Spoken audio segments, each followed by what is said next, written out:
Hi, greetings. Today we are talking all things Joseph and the Amazing Technicolor Dreamcoat, which the Saginaw Choral Society is presenting I guess I would call it a concertized version at It the is Temple indeed. Theater. So we're talking to the director and two cast members and somebody who's got an extra thing she does with the Choral Society. And to make matters worse, is getting married during all of this. Okay, Yes. we'll get to that. So, Rick, who's in the frame there, he is the director of the production. Adam stars Hello. as Joseph, and Emerald is one of the narrators and also the director of the Saginaw Youth Choir. Hello. So, I will start with Rick. How many performers have we got involved here? We're with the orchestra, the adult chorus, the children's chorus, and all the people working by stage. We're going to have over 100. Over 100, great. And how many are what I call cast members that are doing the bulk of singing? Well, Yeah. so the show is really male heavy, which it's got the 12 brothers. It has Jacob, Right. So there are 22 what we're calling leads. Okay, that's what I meant. Yeah. Out of the chorus to play different characters and then go back into the chorus. So when they come down stage, they're the character. When they go back to the chorus, they're part of the chorus. Ah, okay. And do we have people that are not members of the Saginaw Choral Society? Well, yes. Matter of fact, Jacob right here. Jacob Yep. came through an open audition, and we're looking for someone that could sing the role. Number one, Right, that helps. It's funny. We the tenor section in the choral society, the average age is 54, and we can all sing the part, but we don't look the part of Jacob. All that we have little bellies. So when Adam, I'm sure he means Joseph. I'm positive he means Joseph. I meant Joseph. And when he walked in, I thought, oh my goodness, if there is a God, because he looks the part of Joseph. And I said, if he can sing, and then he opened his mouth, I was like, we're going to be okay. We're going to be okay, yeah. So is there any costuming involved here or sets or not? Okay, so the role of Joseph and the role of Pharaoh, which is the Elvis Presley character, they will be fully costumed the entire show. Okay. The other characters, when they come down, they will put on something representational of that character. An overlay, a hat, or something that'll fit that character. We are lucky. I'm an alumnus of Eastern Michigan University, and they did the show 4 or 5 years ago. And we're going down on tomorrow to pick up the costumes from their theater department to use in this production, which saves us literally thousands of dollars. Yep. So you are doing the entire show? We are doing the entire show. Right. It is very much like Les Mis. There may be, I was trying to figure it out last night for this interview. There may be 10 or 12 spoken words, but even the words that are spoken in the show are spoken in certain measures at certain times. Wow. There's no dialogue at all. Yeah. Okay. It is sung from beginning to end. And our concept, because we're in concert formation, is somebody's putting the album on and dropping that needle onto the album. And we're going from one to the next the whole way through. Okay. So, Adam, did you particularly want to play this part when you heard about it? Yes, absolutely. No doubt about it. Okay.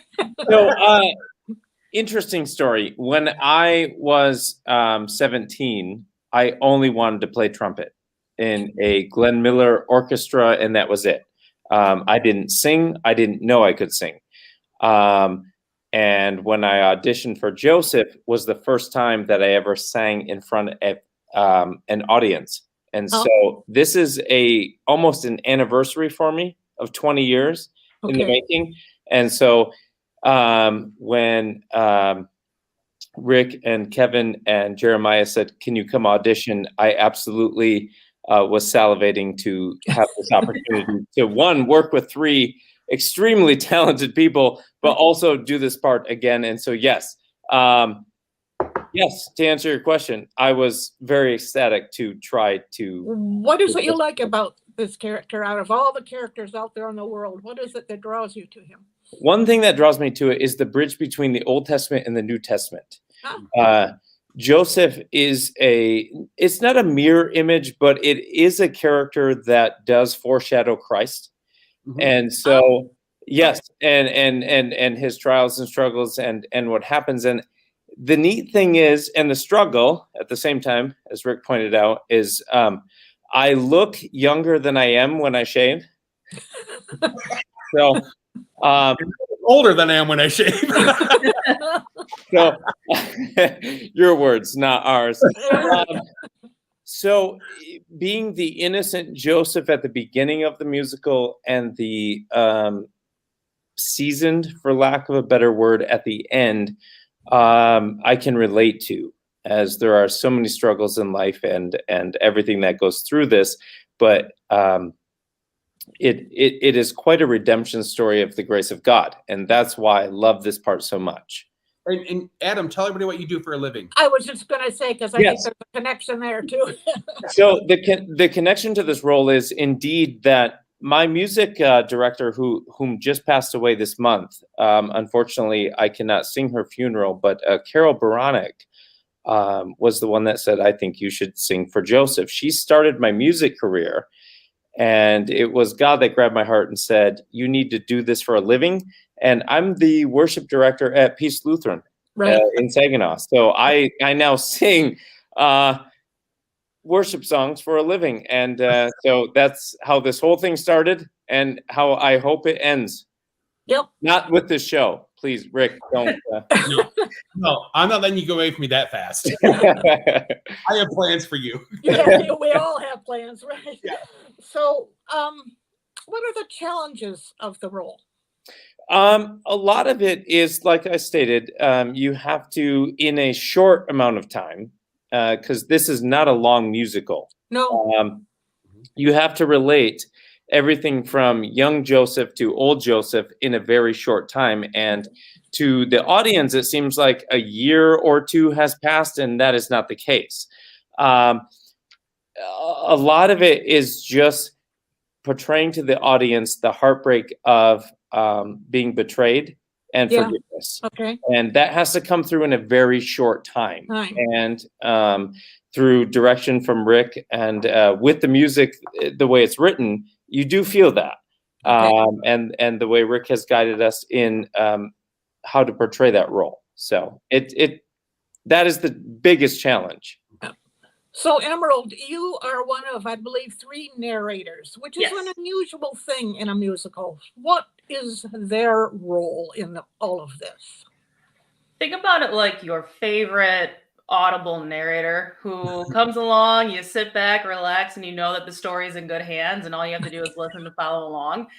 That's really, I mean, it's as simple as the title. We are telling the story, and to be quite honest, it was the fact that I get to personally, being one of the 3, get to tell them the story to my youth choir kids and actually singing to them and with them. Really is a different role that I've not been able to do with the kiddos myself. So that is to answer your question. We are the storytellers, and we get to be on the ins and the outs of the story. We know the behind the scenes, what's really going on. Are the brothers really full of it at this scene or not? It's really fun. So what is the challenge for you of that role? Of the narrator role, the challenge is not necessarily about the role as it is that I am not in front of my kids while they're on stage. So I have to release all my control of them. Not a control issue there, I see. Okay. Right. I have to release my control of them and believe that they are 100% in it. They're doing what they need to. And we actually just had a rehearsal with them this last Sunday, and I have no qualms about that anymore. They are ready to go, which is going to allow me to just relax and just sing the role with Heather Morse and Brianne Doley. So is that pretty much divided up between the 3 of you then? Yeah. Okay. Yes. Yep. And actually, Jeremiah has done this very, very brilliantly. It's not that any one of us has a song that we sing and then we pass it on to the next narrator. It's actually that we all have different lines within the song that very much, it's that very much cater to our vocal strengths when and all 3 of us know Jeremiah quite well, and he knows us. So it's very cool to hear Brandoli sing these lovely lyrical lines in sections throughout the the show, Heather Seaton is belting stuff above the staff, and then I've got lower tunes that move a little quickly, and all three of us just have different styles, and it's nice to be able to do that. And it So flows you are very on the smoothly. stage at the same time then? They Yes. rarely go off. They're like one unit. Okay. And breaking up by three, it has been done before, but Okay. as you watch it, it is what she just said. Narrator 1 sings this tune, narrator 2 sings this tune. Jeremiah went through and broke it up, and then not only broke it up, a spot where there may have been a solo line, he's made it 3 parts and wrote 3 parts for them. Oh, this will be fun. I'm astounded. It's a lot of fun. Yeah, At first I was like, "Are you kidding me?" He's like, "Trust me." Okay. So Emerald, I hope we're going to inform Saginaw here. We got a real success story going with what is called the Saginaw Youth Choir that started out with small numbers and you're up to 41. Is that correct? And 41 this year? Oh yeah, that is Yeah. correct. And we started this about 3 years ago. And what happened, we actually started with 12. 12 was our very first group. Yeah. And we just slowly kept growing over the first 2 years. And then COVID happened in 2020 and we shut down. And it was as a director, very nerve-wracking to think of what is happening now. Because we ended at 30 strong and I was like, yes, here we go. And then COVID happens. Yep. And I'm like, what do we do now? And honestly, I've got just a great core group of kids that continue to come back. Students from my own schools that love to sing, that I'm not going to lie, I've poached a couple of them to come sing with us. And it just keeps growing. And I'd be remiss to just, say that parents love seeing their kids at musicals and on stage like this. And this is something that not a lot of people, the kids especially right now, are having an opportunity to do. And it's very unique and they're having a blast. So what are their 41 in a few months. What are their ages approximately, like from what to what? Yeah, we've got 8 all the way through 14. Okay, and what role, how much, it's been years since I've seen Joseph. How much of a role do they play in the music? They play a lot more than we thought. I'm not going to lie. We initially thought we would do Joseph and our concert. And then I looked at the score and I said, oh no, we're just doing Joseph. They're in what, Rick, maybe 85% of it? Yes. Yeah. Really? Yep. And the hard part is Emerald, who she's one of my closest friends, is there's a cutoff date where they stop taking registration. She forgot to close it. So she said there'd be 30. And then she goes, oh, Rick, there's 41. I was like, oh my God, what do we like the heck she forgot to close it. I will attest to 2 that joined past the cutoff date. I don't want to mention names, but 2 snuck in. Your 2 kids. Right. Yeah. Oh. So they let us know how happy they are that their dad is Joseph. It's adorable. Oh, bless how you. are they feeling about these? Are probably kids that really haven't been in anything of this magnitude. How are they feeling right now? I meant Emeralds. I meant the kids as a whole. Oh, good. Thanks. Sorry. I'm glad I don't have to answer that. Right. I don't want to put you. I have no idea. Yeah. So when I realized that we had 41, I had to look at it and say, okay, this is more that I have taken on as an educator and a music teacher, and more than they have taken on, as you just mentioned. And so what I did was I took that core group that I mentioned earlier and I said, hey, so you're veterans in this case, and you have done this before, you know what to expect. So when younger ones came in, I said, I'm going to need your help to just, boost these kids' confidence, sing along, help them.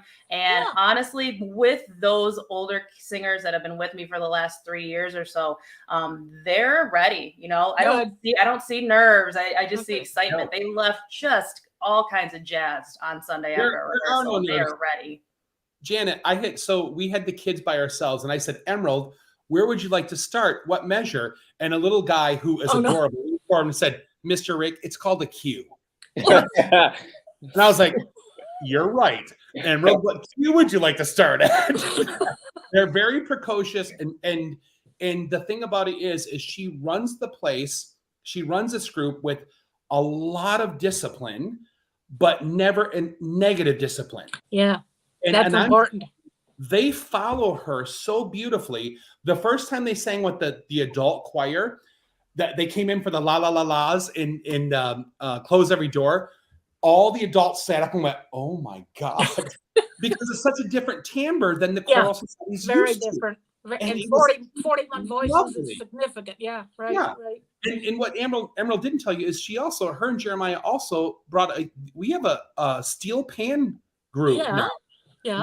with the youth, with her Right. youth kids. It's just terrific. I know. I can't wait for them to start playing. So, Yeah. After this summer. okay. And Emerald, by daytime, you're a music teacher, correct? Yes. Okay. So, I think, and I should have done more research, I think over the years, Saginaw Choral Society has done quite a few what I would call concertized versions of musicals. Mhm. Why this one? Why, and it's done a lot. This is a Mhm. musical that's done a lot. What is its enduring whatever? Well, so when Jeremiah started to look at what we should do, so we did Wizard of Oz a few years back. We've done The Music Man. We did Scrooge. All of those are really great. However, there's not a lot of choral stuff in it, where it's written in 4, 6, or 8 part choral work. Okay. This one, the choir sings in every single number. There are numbers where there are maybe one lead down front, and we have, 81 people singing behind them. Okay. So that is certainly part of it, because we don't have actors. We have, I'm working with the 12 brothers are people except for Jim Smurden, most of them have never acted before. Okay. So we are literally we're taking them so far out of their comfort zone, come down and do blocking and movement and emoting at certain times with the music, that it really says something to their commitment as an older group. And particularly this also, a lot of arts organizations' mistakes are they do not work at creating the future of the group. Yeah. Not only do they not that, and an audience bringing something in. Jeremiah said, we have a youth choir. How can we utilize that? Because the average age of the choral society is 55. Yep. In 20 years, I mean, I'm not trying to be maudlin, but we're going to be dead. And those kids in 20 years are going to be our age. So we have to, well, not my age, but, so we have to look at the future of the organization also. And this show hits all of those check boxes. True. Okay. And that's why. And it is one of the most popular family shows.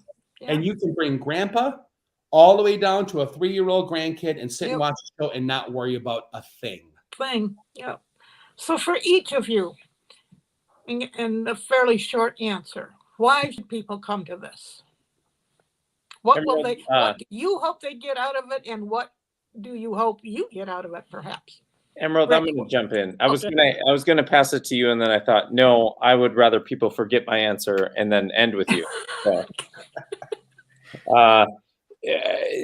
many reasons. As a worship director, I have to say, because you're getting truth, and so you leave with a Bible story, and it's kind of like what The Chosen has done. If I'm not, and I don't get any royalties for The Chosen to plug them, but it does bring the Bible story to life. And like I spoke earlier, because of its the reflection it does have to our Messiah, our Savior. I want people to leave energetic about going. Maybe just maybe 2 people go and read the story in the actual book, and that's exciting for me. And it's also because this is one of the few musicals that has every genre of music that you can imagine. It does, doesn't it? Yeah. I know Rick is leading a song that is a French boulevard, if you will. I don't even know what that word is. I'm working on it. Keep it clean, yeah. So maybe somebody else is leading Canaan Days. I don't know. But the bottom line is the way this musical is written by Andrew Lloyd Webber and with Tim Rice with the lyrics is there's a hoedown, which is a interesting thing to say. There's a French song, there's a calypso, there's a rock and roll song, there's Elvis. There is literally everything that captivates you, and you leave with truth. So you leave entertained, and then you leave with some biblical truth, and it is really an exciting show that breaks the fourth wall between the actors and the audience. We're not on stage and it's just about us. We're including you. You become the 13th brother, even though that's not true. You become the 4th narrator, even though there's only 3 of them. You become like a Joseph's right shoulder. So you really don't want to miss it because it's fun.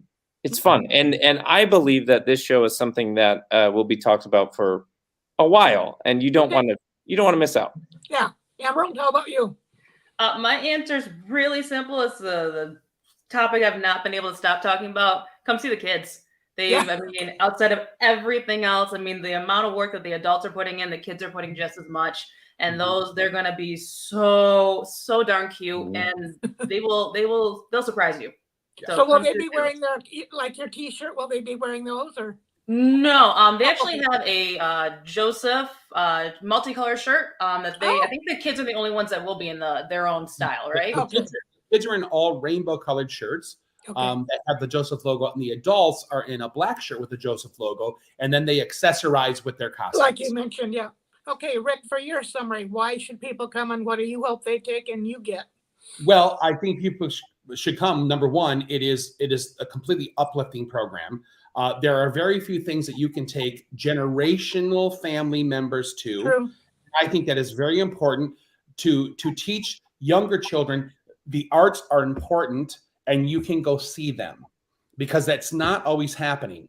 And I love the fact that we are including multiple organizations and a 15-piece live orchestra on stage with us. And it is something that for a $10 ticket, are you kidding me? That's the cost to go see a movie. Yeah, right. And we've been working on this for weeks. So it's going to be fantastic.